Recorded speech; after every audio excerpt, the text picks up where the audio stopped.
उत्तर प्रदेश में मदरसों का सर्वे कराए जाने के बाद अब पढ़ाई का टाइम टेबल भी सेट कर दिया गया है।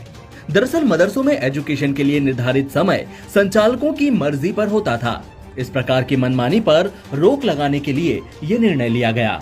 सरकार ने अन्य शैक्षणिक संस्थानों की तर्ज पर मदरसों में भी 6 घंटे की पढ़ाई की व्यवस्था करो का निर्देश दिया है। ऐसा माना जा रहा है कि इस प्रकार के आदेश से मदरसा संचालकों की परेशानी बढ़ने वाली है। मदरसा बोर्ड की ओर से 1 अक्टूबर से बदली व्यवस्था के तहत पढ़ाई शुरू कराने का आदेश जारी किया गया है।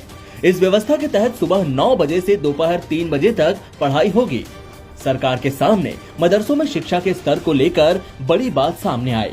मदरसा संचालकों के स्तर पर पढ़ाई का समय निर्धारित किए जाने का मामला भी प्रकाश में आया। इसके बाद सरकार ने इसके पीछे के कारणों को समझने की कोशिश की।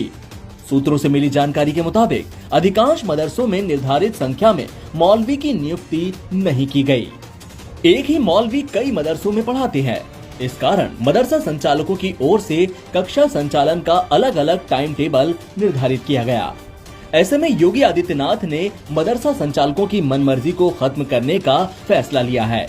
अब प्रदेश में अन्य शिक्षण संस्थानों की तर्ज पर मदरसों में भी 6 घंटे की पढ़ाई होगी। उत्तर प्रदेश मदरसा बोर्ड ने मदरसों के टाइम टेबल में बदलाव का आदेश जारी किया। मदरसों में 6 घंटे की पढ़ाई को अनिवार्य किया गया है। मदरसा बोर्ड के रजिस्ट्रार जगमोहन सिंह की ओर से इस संबंध में आदेश जारी किया गया। रजिस्ट्रार के आदेश के बाद 1 अक्टूबर से प्रदेश के मदरसों में भी अब बदली व्यवस्था के तहत पढ़ाई शुरू होगी। यूपी में मदरसों के टाइम टेबल पर एक नजर डालते हैं। सुबह 9 बजे मदरसों में प्रार्थना यानी दुआ होगी। इसके बाद राष्ट्रगान गाया जाएगा। इसके लिए 20 मिनट का समय निर्धारित किया गया है। सुबह 9:20 पर कक्षाओं की शुरुआत होगी।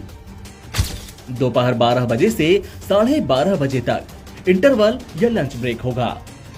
दोपहर 12:30 बजे से 3 बजे तक कक्षाओं का आयोजन होगा। यूपी मदरसा बोर्ड के चेयरमैन डॉक्टर इफ्तिकार जावेद ने मदरसा बोर्ड के निर्धारित टाइम टेबल की जानकारी देते हुए कहा कि राज्य सरकार ने मदरसा शिक्षा की गुणवत्ता को बढ़ाने के लिए ये निर्णय लिया है।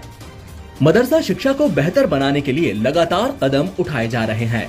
इसी के तहत हाल ही में मदरसों के संचालन से जुड़ी जानकारियां मांगी गईं।